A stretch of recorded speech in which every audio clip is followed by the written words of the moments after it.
Start video number 3. So you were talking about what? My friends that I met in Bolingbrook. Yes. Oh. There was Farrell, Jimmy, Ardell, Bob, and me. That makes 5 of us. So we had kept in touch with each other over the years. So when I moved to the south side of Chicago from, I don't know where it was, that's when I met, because I used to sit out on my front porch, and that's where I met Bob Hicks, Joseph Wisniewski, and what was his name? I don't remember. That's good enough now, though.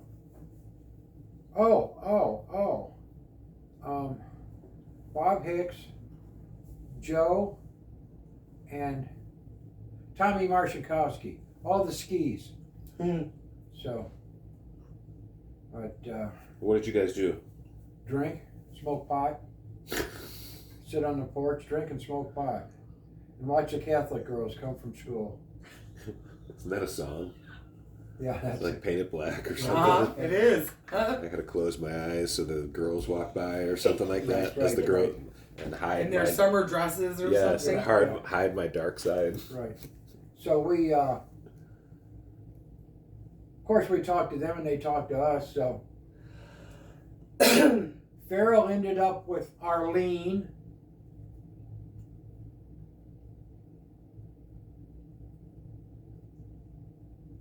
Bob Swansburg ended up with, I can't remember her name. I just can't.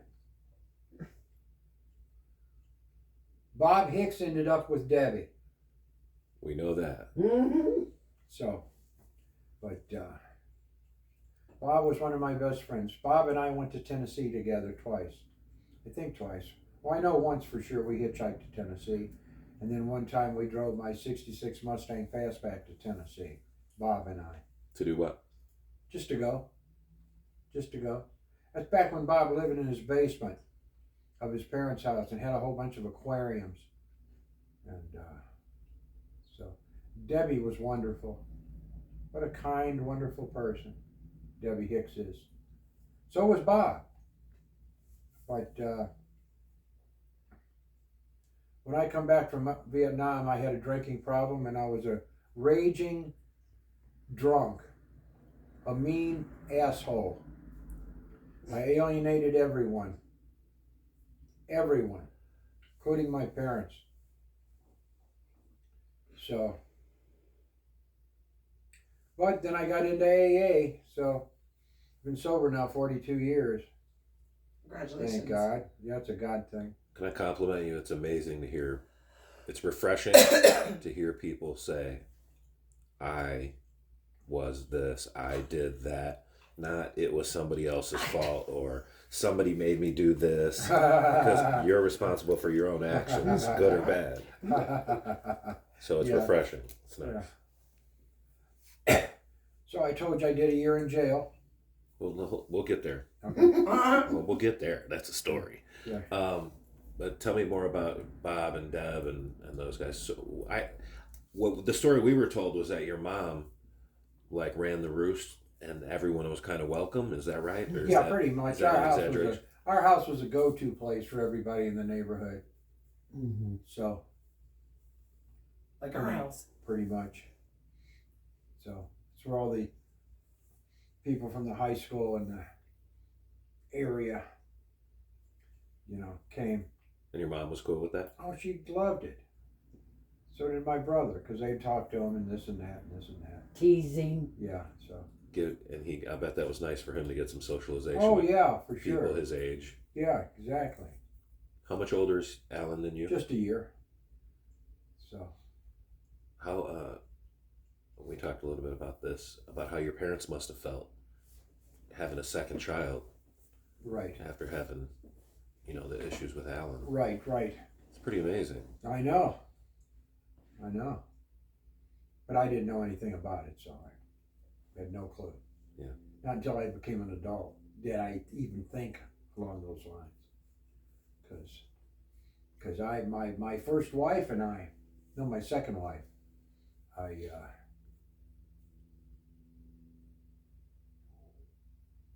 I was told from some idiot somewhere that my brother was the way he was because of genetics, and that if I had a child, I had a chance of him having cerebral palsy too.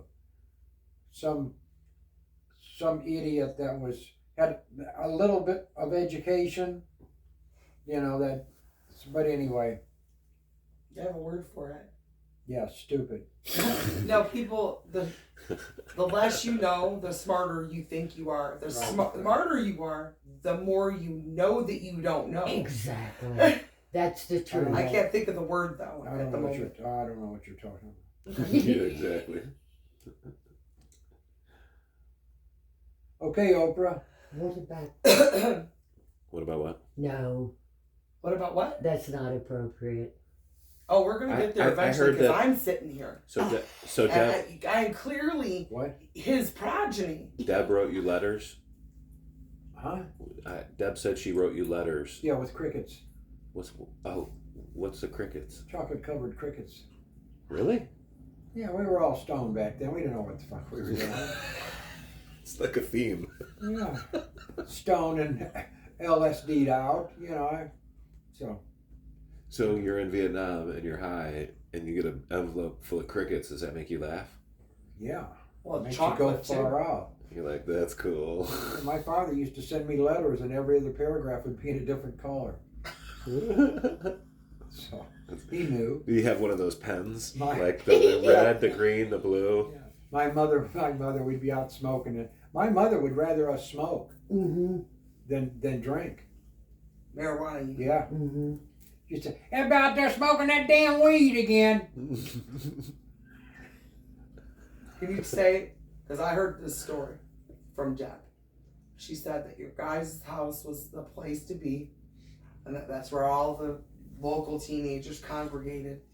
She said, and that your mom was super nice and super hospitable. She said, but she'd get so angry and she'd come out the door and she'd go, "Stop stomping on my floors." That's right. And I'm like, her floors? She's like, no, that's how she said flowers. Yeah.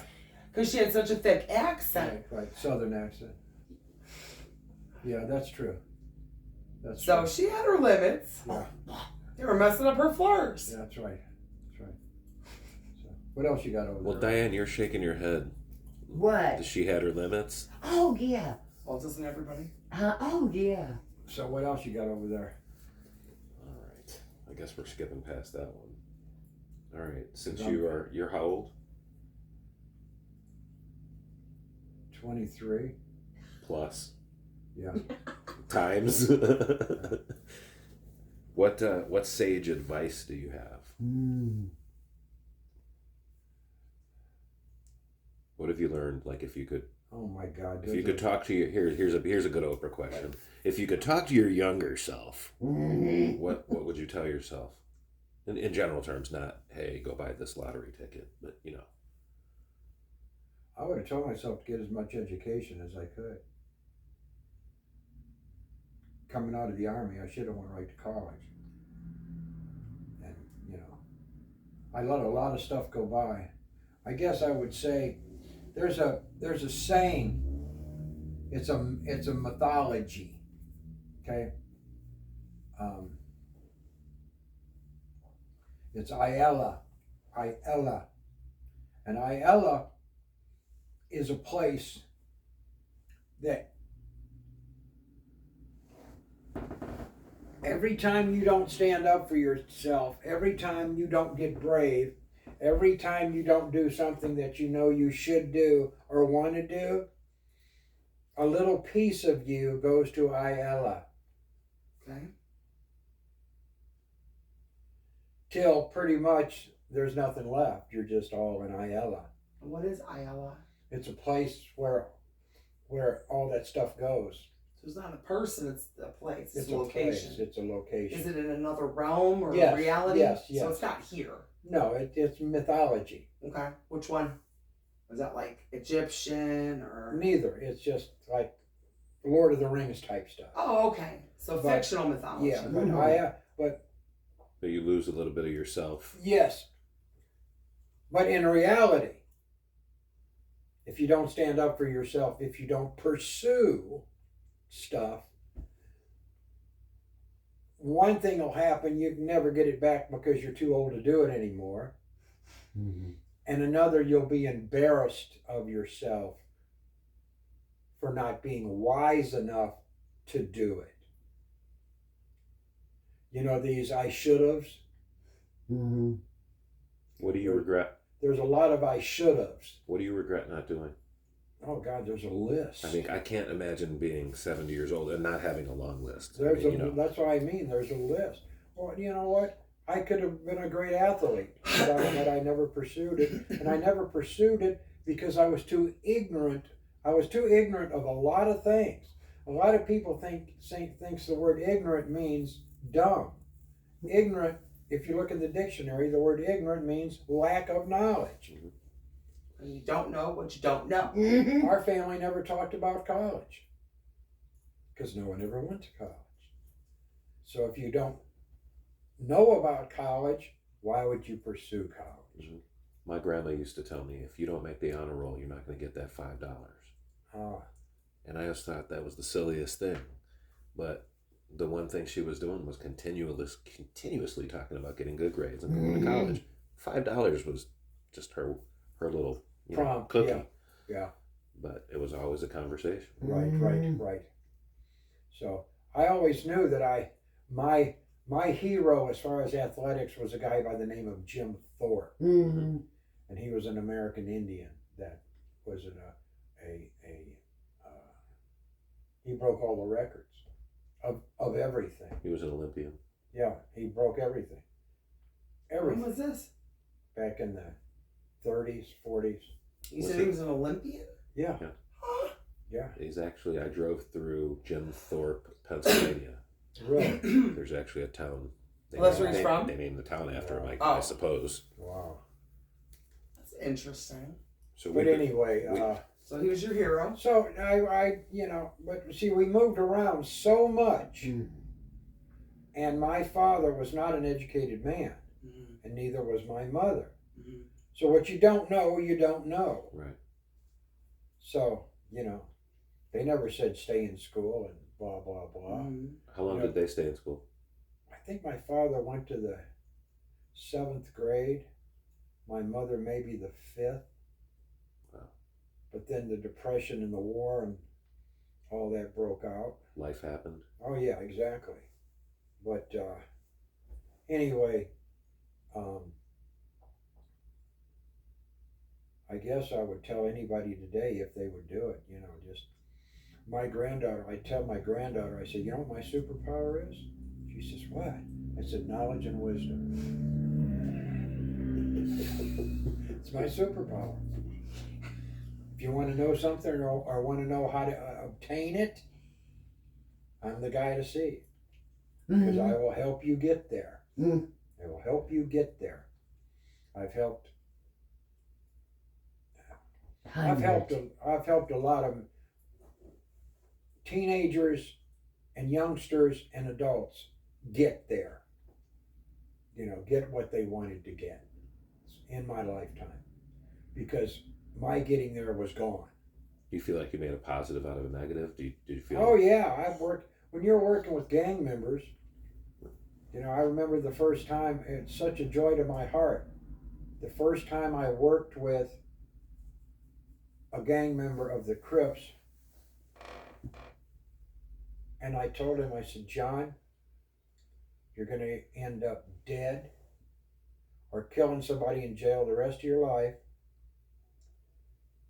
And I said, your way out is your artwork. He was 15. Mm-hmm. He said, really? I said, it's that good, John. I said, I don't lie to you guys. I said, and you know what my rep is here. That's when I was working at the Metro Juvenile Detention Center. I showed his art around.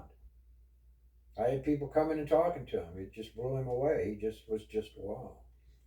I didn't know. Well, see, because if you don't know, you don't know. You're ignorant.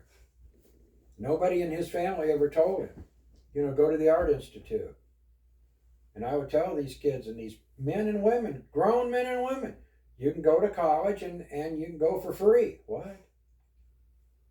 Yeah, you can go for free.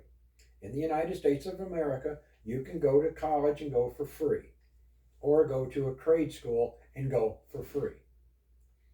So that was my joy after I got out of jail. I was working at a place called the Laughing Man Cafe. And it was a vegetarian place in downtown Nashville, Tennessee. And I was hitchhiking.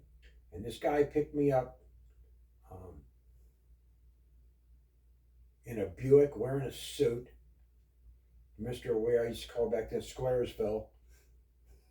And we got to know each other, and because my car broke down, so he started picking me up in the morning, dropping me off at the restaurant. So one day he said to me, "Do you want to do this the rest of your life, or what? What would you like to do?" I said, "I'd like to work with kids in trouble, helping them with X, Y, and Z." He said, "Well, if I ever hear anything, I'll let you know." I said, "Okay." So one day, my boss got this job from this guy's secretary that he had a interview for me at the Nashville Boys and Girls Club, working through them at the Metro Juvenile Detention Center. So I went down there and talked to the guy, and I got the job. And it wasn't until 2 years later, one day, I'm talking to my boss then about Richard. Richard was the guy that used to pick me up. Nice man, family, kids and stuff. One day I saw a picture in the hallway, said Richard Fitzgerald. And I said, "Who is that?" And he said, "Oh, that's your friend Richard's father. He was one of the co-founders of the YMCA in Nashville. That's why he had a lot of pull to call me and talk to me about me, or blah, blah, blah." And I said, "Oh." I said, "Well, it's a hell of a thing. He got me that job out there." And I said, "Where does he work?" And he said, "You don't know where he works?" I said, "No." He said, "He's a state prosecutor." Now remember, I just got out of jail. You're like, "I know him." And no clue. Never knew. I didn't know. He just told me he said, "I work for the city." That's all he said. Right. So I just said, "Okay, fine." So I'm a guy behind a desk working for the city. His state prosecutor. Gave me my first break. He could have crapped on you. Oh yeah, hell yeah. Well, the whole situation started because he said, "Are you going to do this for your whole life? Exactly. What do you want to do?" Exactly. And then it's, "Oh, wait a minute. You just asked So the universe for the thing that you want, and I just happen to be the guy asking you. And oh, by the way, the thing that you asked for just kind of fits exactly with the stuff I'm already doing." right. That's just kismet. It's kind of interesting how life works, that you had to get to that depth of being in jail and feeling like, what am I doing? You had to be that low in order to come out and be able to raise other To people hit up. my bottom, yeah. Because you have no credibility talking to some kid about addiction or jail or whatever. Yeah, and then Have you been there? No, because you they haven't. used to say to me, "Well, what do you know?" I said, "Well, I know." "Well, what do you mean?" I just been, blah, blah, blah. Of course I know. Oh. So I was teaching them how to play chess and how to do Tai Chi and just other stuff. And, the girls and the boys in every place I was at. I would find out what they were interested in, then I would compound on that, and I would set up interviews with people that would come in and talk to them about their particular job. Wow, that's really cool. Yeah. All right, so let's talk about the big house. The big house. You kind of got, Well, there's actually nothing to talk about. I did a year and got out. you got lucky though. No, I did, because they gave me 3 to 5 in the state penitentiary. For? Burglary. Robbing a liquor store. Boy, a drunk robbing a liquor store. Boy, that's new. That's not a cliche. How rare is that? But anyway, a couple of days before I was supposed to be sent to the state pen, prosecutor came and said, I got a deal for you. He said, if you want to do a year in jail in the county, we can make that happen. You do 2 years probation. So I said, where do I sign? Sold. Exactly. So, how did they catch you? Were you just still chilling in the liquor store doing your burglary? Might as well. I just took all the booze I could, put it in my car, and drove down 2 blocks to the park To drink the booze. at You just 3 stole. o'clock in the morning to sit in my car and drink the booze. So. Well, what do they say? I mean, if you were really good at it, you wouldn't get caught. Honey, you were I'm not sorry. meant for that life. Right. I've already mentioned to them about you having a communication with the guy that was chasing you. Oh, I think that that's different. That's the feds. That's different. That's not state. That's I heard there federal. were. You know when they write an They article were and like, they "Hold blow on." up one little quote in the middle of the article? That's different. That's with the feds. Yeah, Mr. Scruggs, and how about you? Oh no, that's different. That's what. There's local, there's state, there's fed. That's right. Well, you're Oh, thinly and- slicing and garlic. that was just another piece of bullshit, drunk shit. Mhm. I got drunk and some guys convinced me to sign the back of a income tax check with somebody else's name and cash it. So I got 5 years probation for that. Check for So, fraud, larceny. But I want to that hear. kind of stuff? I want to hear about the interaction between you and the FBI agent. Oh, Y'all were he playing used with to- each other. Or? Yeah, we used to call each other on the phone. He didn't call me. I called him. So You're kidding me. So wait, Yeah. he's investigating you, and you're just like calling him up to chit chat. yeah. Did he know where you were? No. Okay, because that's what I'm So thinking. you're taunting him? Yeah. Ah, that's awesome. I say, hey Billy, what's going on? He said, well, I'm in Washington for the next 3 weeks and doing this and that. How's the family and blah, blah, blah. And he'd say, where you at? And I'd laugh, say, yeah, right. He'd go, I missed you last week, man. I almost got you. And I go, yeah. So this went on for about 8 months. He was not very good at his job, apparently. Yeah, Where were Or he you? was just good at hiding. Where were you? Well, I also, during my time with that, I got involved in making false IDs. Oh my goodness. So, with stuff. So, but anyway, he at one time I called him. He said, "Listen, you won't be able to call me anymore." I said, "Why?" He said, "Because in 3 weeks, I'm leaving this and I'm going to move into Omaha or somewhere as a bank robbery agent or something like that." And because you see, a lot of people don't know that he was a Secret Service guy.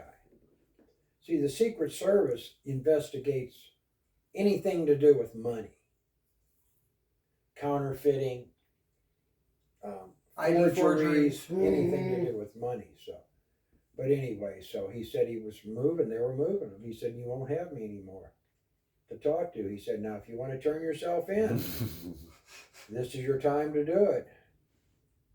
So actually, I did. I went out that night and met this babe at a bar. I was a slut. And second night I was with her, I told her what was going on with me. She bought me a ticket, an airplane ticket. So you could turn yourself in. So what's the rationale behind turning yourself into him as opposed to someone else? Or why would you turn yourself in at all? Exactly. I just got tired of, not being able to see my friends and relatives. And hang it over your Yeah, head. exactly. So you were better off, you think, with him than because you knew him. When I went before the federal judge, Abraham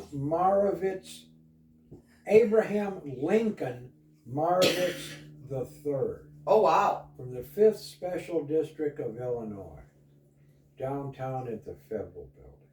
It's got that wacky statue out front. The Picasso. The Daily Bugle. Yeah. Do you know that You'll never make it. there's a golf course on Lakeshore Drive called Sidney Maravitz? Really? I wonder if they're Could be. related.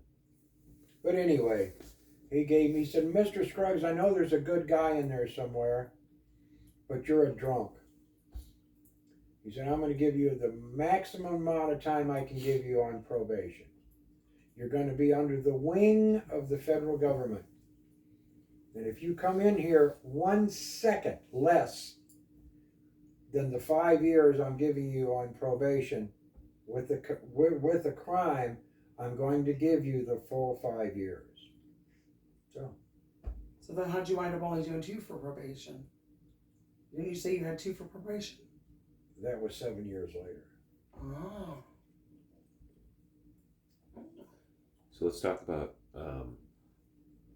We have been blessed to meet Diane.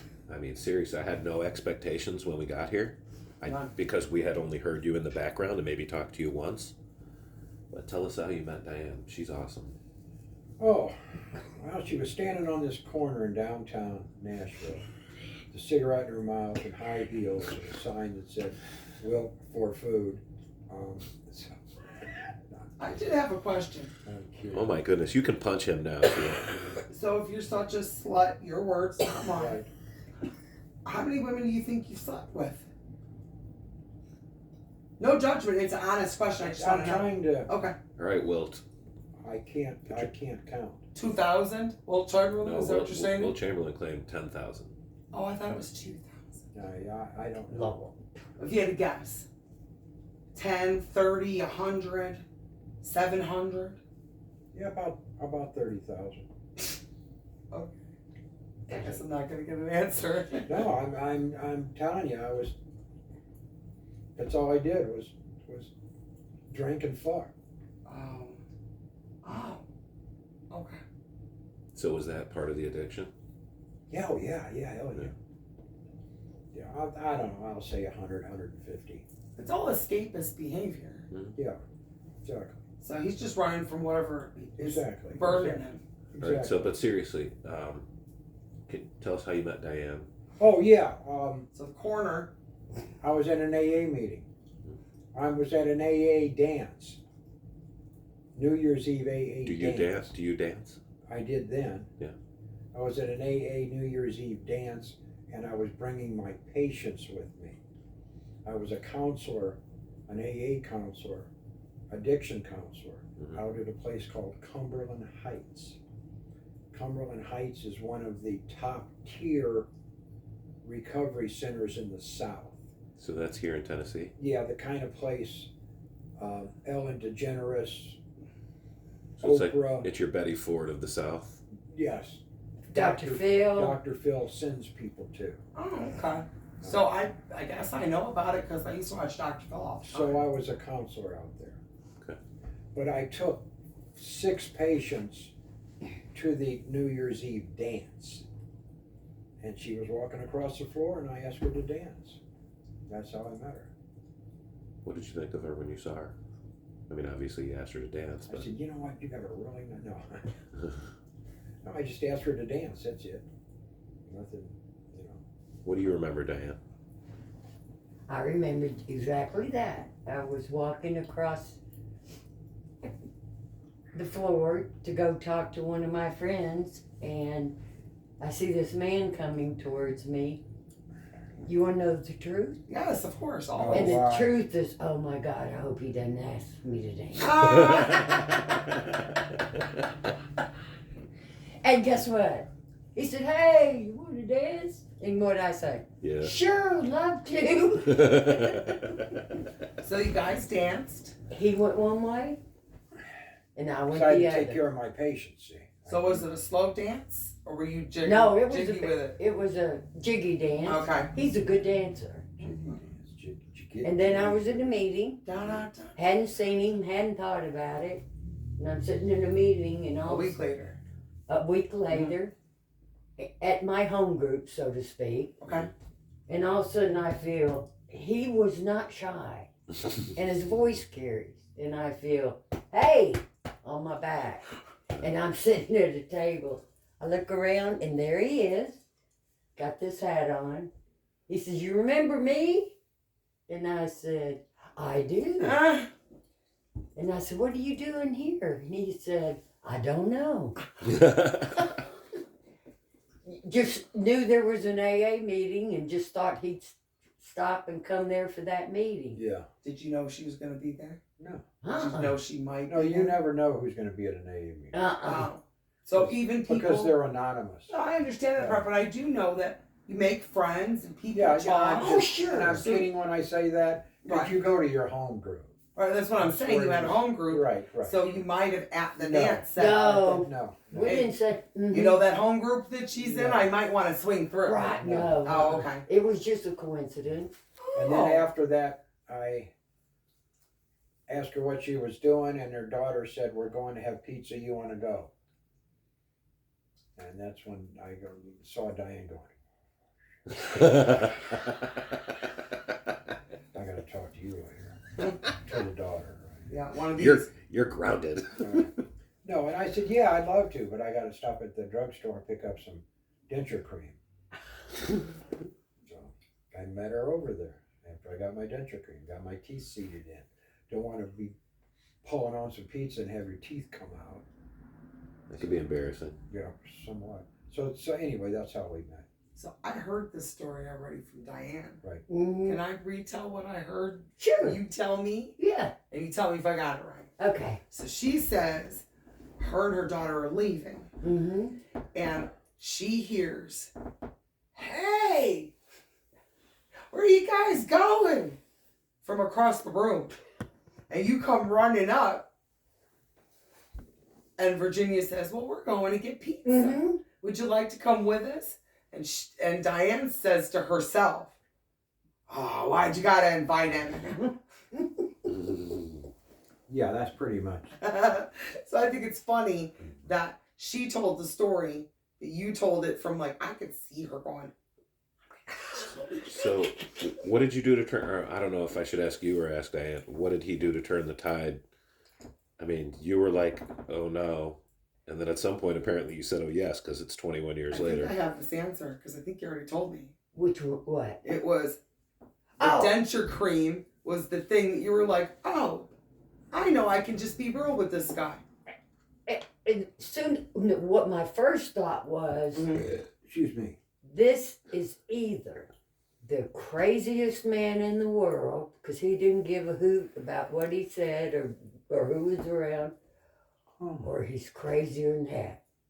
Can Or I both. Can I put? Or Can I both. turn this on? Sure. You or no? Let me move this. I didn't want to do it without your Yeah, permission. that's all.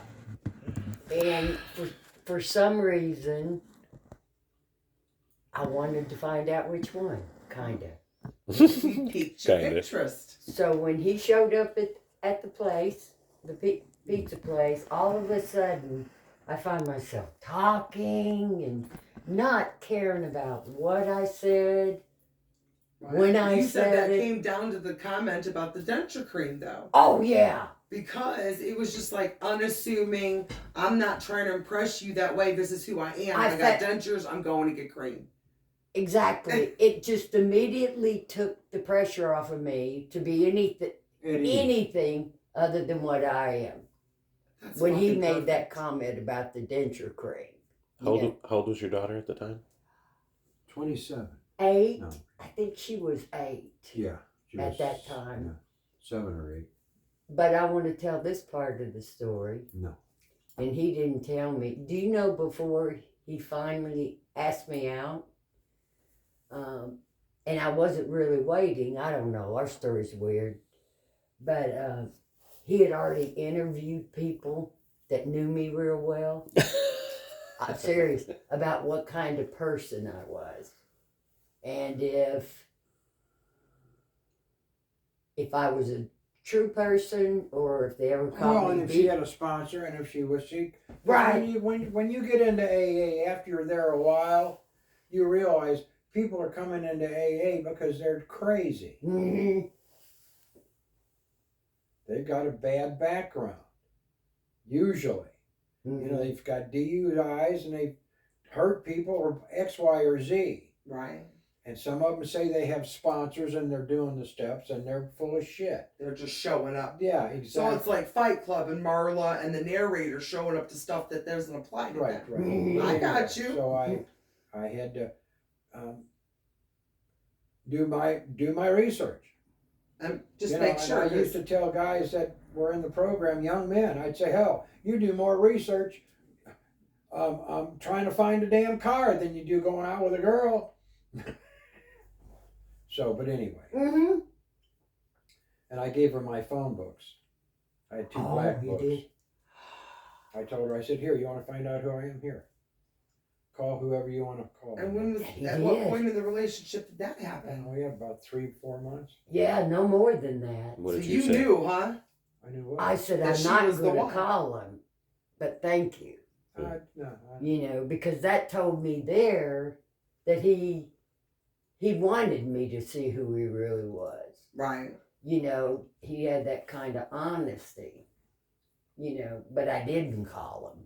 But just that he offered. she wouldn't call anybody, but I called a couple people. And the thing, I tell you. And I made sure I called a couple of women. Yeah. To do what? To talk to her. To tell her who I was. What kind of character?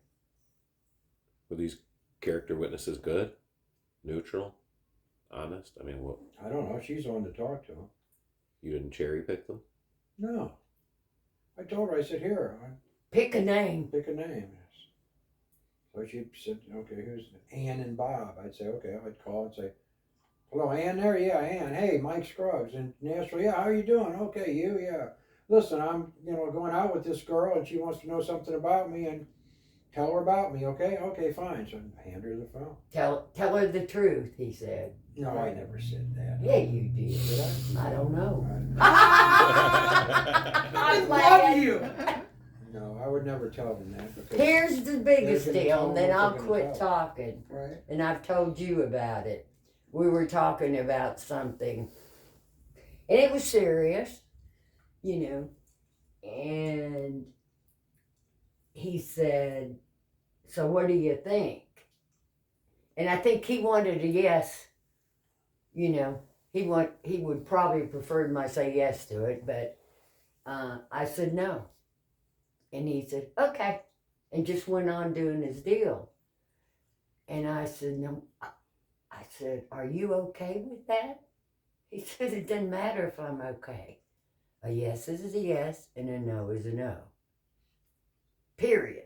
So there was no pouting or manipulation. Not one. He didn't even say why. He respected whatever I said to be true. Yeah, no is a complete sentence. No is a complete sentence. So I had never heard that before, and that is one of Christy's favorite lines. Right. Is no is a complete sentence. Exactly. I don't have to tell you. I don't have to. No. No. My head is spinning. Anyway, what's the next? Oh, I'm starting to get tired. Okay. I was Tell gonna me. say, can we take a break? Can you tell us about your kids? Huh? Can you tell us about your kids? There's not much to tell because I'm estranged from all of them. Okay. So, son lives in Chicago, daughter lives in Missouri, granddaughter lives here, Virginia, and my granddaughter. So that's about it. Right. And then the mystery daughter. I have more history with my stepdaughter and my granddaughter than I do my own children. Okay. So, Why is that? I said I'd rather not talk. Oh, I'm sorry. I missed Okay. that. Yeah, that's fair. That's fair. So there was a. Did you set something on fire? But I mean, it's nothing horrendous. We just anyway. Did you burn something down? Did I burn something down? Police station. Oh, that was just, I was a teenager. Oh, that was the feds. Yeah, I know. Exactly. No, I poured a gallon of gas in the basement of the police station and lit it on fire. All right, we'll delete that. Why did you do that? They pissed me off. Why? Just being there. No. Really? I had a motorcycle and they used to like to harass me just because I was 14 and driving it and had no driver's license or license plates. The nerve. That's it. So they were harassing There's you? nothing else more to it. And then you went to the basement and just set it on fire. Yeah. Did anything burn down? I don't know. I left. And you never got caught? No. Well, there's a statute of limitations on arson, so it doesn't matter. Yeah, I think 50 years would cover it. Well, it would have to, because the only things that don't have statute of limitations are like murder and I think like espionage and treason. Watch, Right. watch this transition. Well, Diane said you set her heart on fire. Oh, my God. bow chicka With wow your, wow. with your singing, she said you're a very good singer. That you have a nice voice. I used to be. Yeah. That isn't true anymore. Why? I dropped my nuts. No. Ah, you had all that sex and they were still up in That's your right, abdomen? That's right. No, it's just my voice has changed. Mm. At least twice. It's from the smoking and the drinking too, though? And everything. Yeah, hell yeah. Yeah. What about writing? I heard you Oh, I enjoy love writing. writing. I love writing. What do you write? Everything. A lot of, not sci-fi, but fiction, you know. Mm-hmm. So, the last thing we did together, I did a thing called Harass the IRS. Oh. So, Was yeah, that everybody laughs at is that a the title. story or a, Yeah, a manual on it's how to? based on a true story. Mm-hmm. So you have a strong militant fist. Huh? This whole situation has an underpinning of fuck you, man. And I dig it. Kind of, sort of. It's a light revenge. Mm-hmm. Oh, you can read it. I got it online. Is that a thing? Light I don't mean the revenge? story you wrote. Huh? Is that a I thing? meant the Light story of revenge? you. Yeah. Oh. Yeah, there's heavy. It's like scratching your car If he is was light wearing a revenge. t-shirt that had a Okay. big militant fist Heavy's on it, blowing up I the wouldn't car. be surprised. Right. Or pulling up the After car while all the someone's things in it. were- Right. So Do you, what's, do you have any questions for Christy? Like, what would you like to know about her? she's told me everything since she's been here. I think I talk too much.